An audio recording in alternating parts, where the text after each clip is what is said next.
State of the Sun Devils with Jeremy Schnell and Damon Allred. An Arizona Sports Podcast. Hello and welcome into another edition of State of the Sun Devils alongside Damon Allred.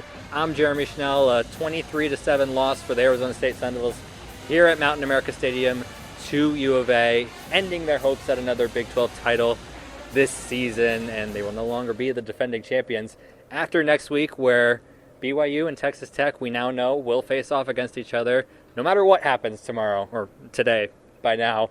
I'm staking my claim, by the way. I think Texas Tech is going to win. I don't think that's very unpopular. Yeah, and which would probably secure them a first-round bye. Probably. But let's get to what happened here today at Mountain America Stadium. Just an absolute clinic by the Arizona defense out there, specifically in the secondary. Running game didn't really do much for ASU as well, but what we were worried about going into this game was Arizona's secondary, and they sure delivered today. Yeah, we were very worried about kind of what the turnovers might look like in this game after ASU had 4 of them last week. They one-upped that with 5 turnovers this week, is 3 interceptions and 2 fumbles. You could argue that the first fumble was on Jeff Sims, but they ruled it a team fumble. Boy, I mean, I don't know where you start with the turnovers. It feels like we've just regressed exactly back to where Jeff Sims had been for much of his college career. Yeah, and you knew that there was a possibility of something like this happening with Jeff Sims, like you said. The Arizona defense was ball hawking also, and it felt like the magic was kind of running out with Jeff Sims. There is enough data to know that Jeff Sims is this quarterback. And, he will make good plays. He made a great play in the first half in terms of, the one touchdown that ASU scored in this game.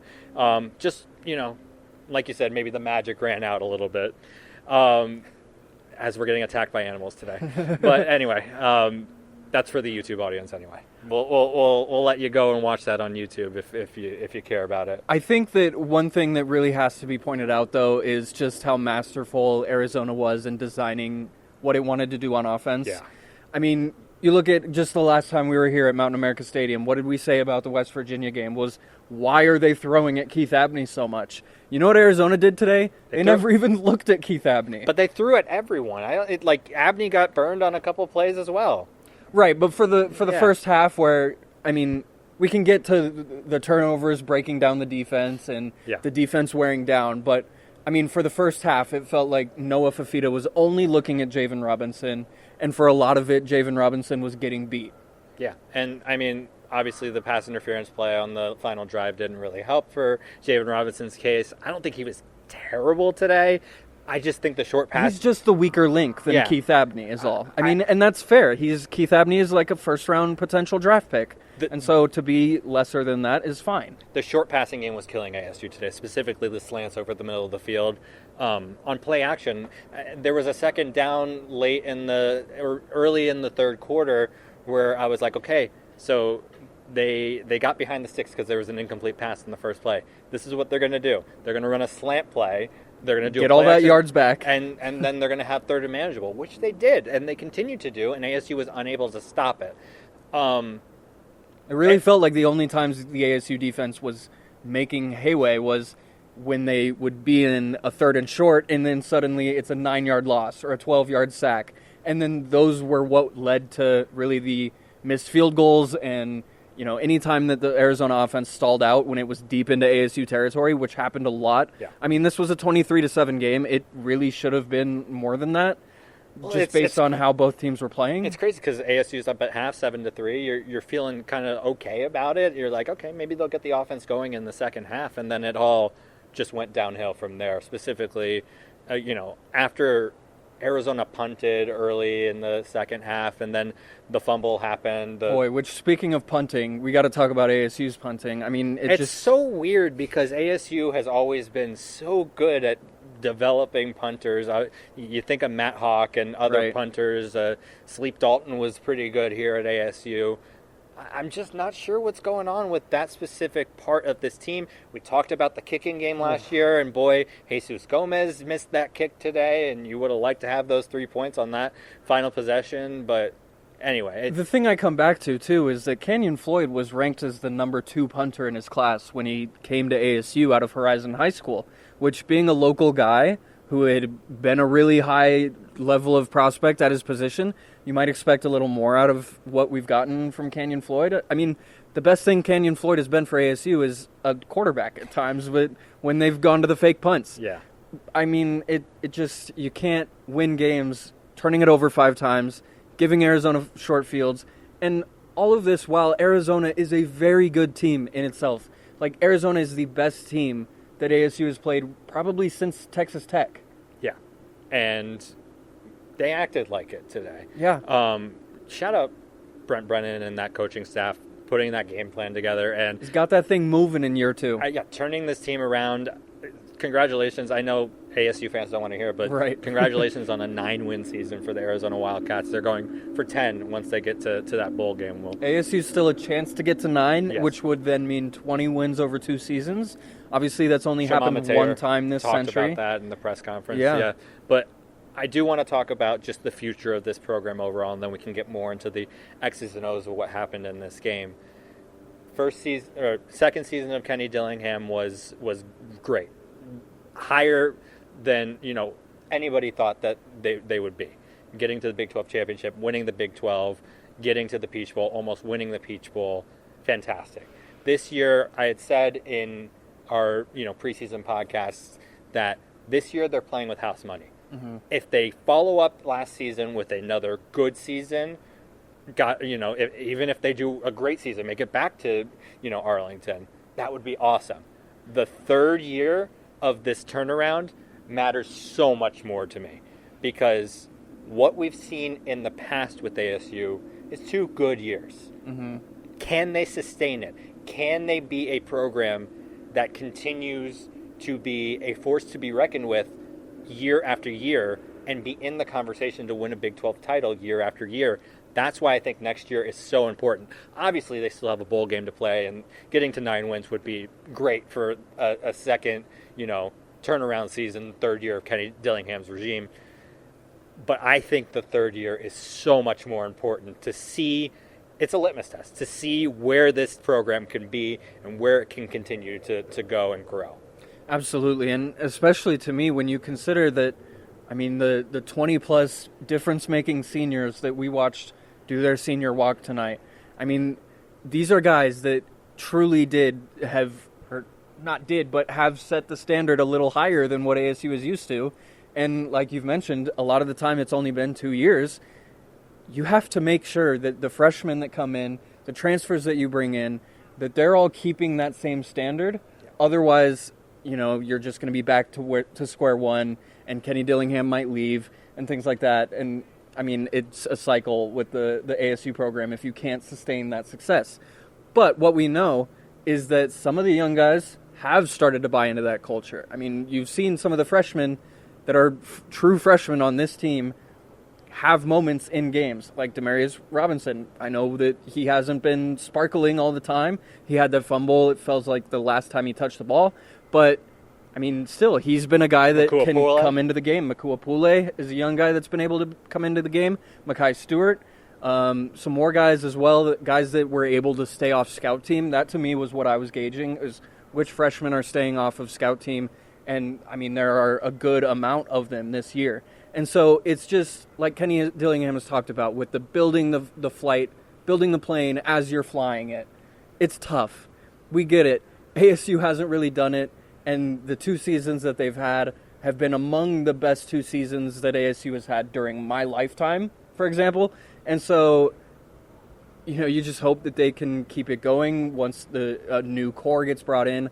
Obviously, guys like Xavier Alford, guys like Sam Levitt, guys like Kyson Brown, Raleek Brown, Shimon Mateer, Ben Coleman, guys like that aren't going to be around forever. Yeah. And what we saw today was possibly Jordan Tyson's last game as a Sun Devil. Can't say probably last game as a Sun Devil. Just knowing, it's not a super high-stakes bowl game at this point, and knowing that he honestly should go to the draft. I mean, the guy just seems to have an injury issue, and it's really unfortunate. When he's out there, he's an incredible talent, and I think NFL teams recognize that. I think it's going to be tough for any NFL team to look at the injuries he's had and take him top 5, top 10 at this point. especially now that he had another thing pop up after coming back. But those are all things to be decided at another time. Obviously, he's still a first-round pick. I thought they sorely missed him today. Without a doubt. Specifically in the second half when ASU was going to have to throw the ball down by 2 scores. Right. And Jeff Sims was having to force it into guys that just weren't open. Yeah. And that's what led to the interceptions in the second half.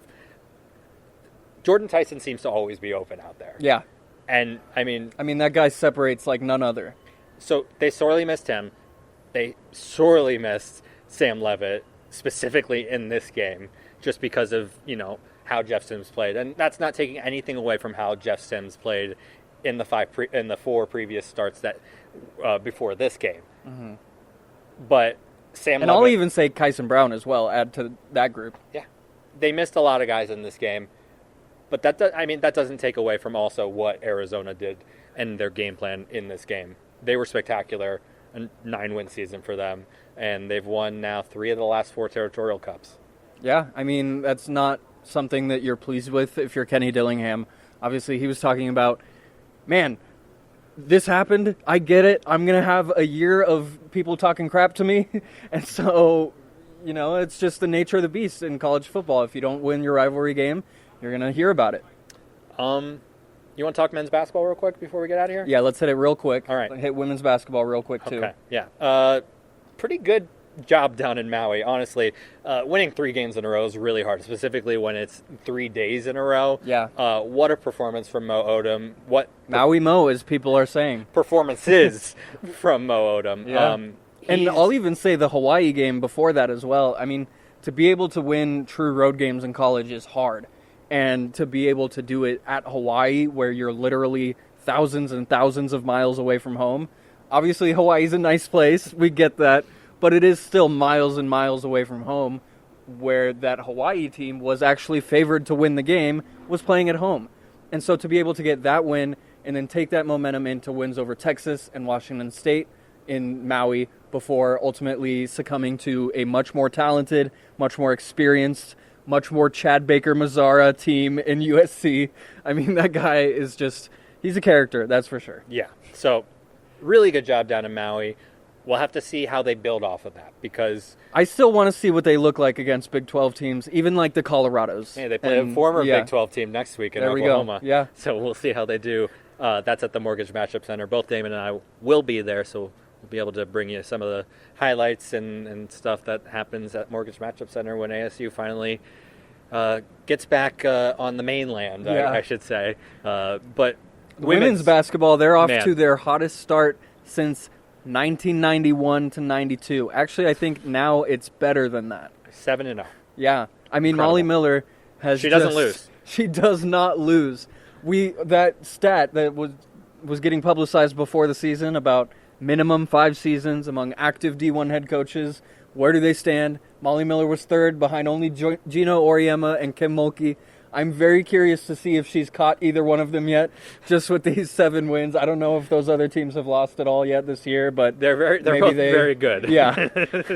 I don't see LSU or UConn losing very many games this year either. True, yeah. But Marley Washenitz, the shot that she hit was incredible. Gabby Elliott has a revenge game coming up. McKenna Brackens recently won a revenge game against UNLV. And so there's really just a lot going for this team. Last year, Poa has been starting to get more healthy since she had that hand injury. And Amaya Williams, 18 points on, I think it was 9 of 10 shooting as a freshman. That is cool for Amaya Williams to get. As the opponents get harder, and obviously UNLV is no slouch. They beat a team that has been really good the past few seasons. UNLV is back-to-back regular season Mountain West champions as well. So, but as the opponents start to get harder, it will be interesting to see how this team deals with that. Yeah. So, they play Penn State coming up. Right. That's going to be difficult. It's going to be a big moment for Gabby Elliott. Yeah. So we'll see how they deal with that. The volleyball team was here today showing off their Big 12 championship trophy, so that was cool. Yep. Good luck to them as they find out where they're playing. They're going to probably be hosting a few matches. I think they are hosting, yeah. So they're going to figure out their opponents on Selection Sunday. I believe that's at 4 o'clock. So we'll bring that to you at some point. We'll tweet it out. Whenever we can get it to you, yeah. We'll do that. That's going to do it for this edition of State of the Sun Devils, our final post-game edition. in the regular season. In the regular season. Yeah. There's one more game. There is one more game. We'll see if Jeff Sims is playing in that game. I surely hope so. Cam Dyer? We'll see. Questions to be asked. I think Jeff Sims deserves to go out on a better note than what he did today. So we'll hopefully see him out there, maybe, possibly. ASU loses this one 23-7. And again, Arizona's now won 3 out of the last 4 Territorial Cups. Kenny Dillingham is now 1-2 in Territorial Cups. We'll have to see. Not where you want to be. Yeah, we'll have to see if he can turn that one around next year. Oh, it'll be down in Tucson. Yep. That'll be interesting. Where he's 1-0, right?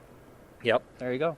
Thank you so much for listening and watching. You can find us on all forms of social media at AZ Sports Devils. You can find all of Damon's articles on the Arizona Sports app and ArizonaSports.com. For Damon Allred, I'm Jeremy Schnell.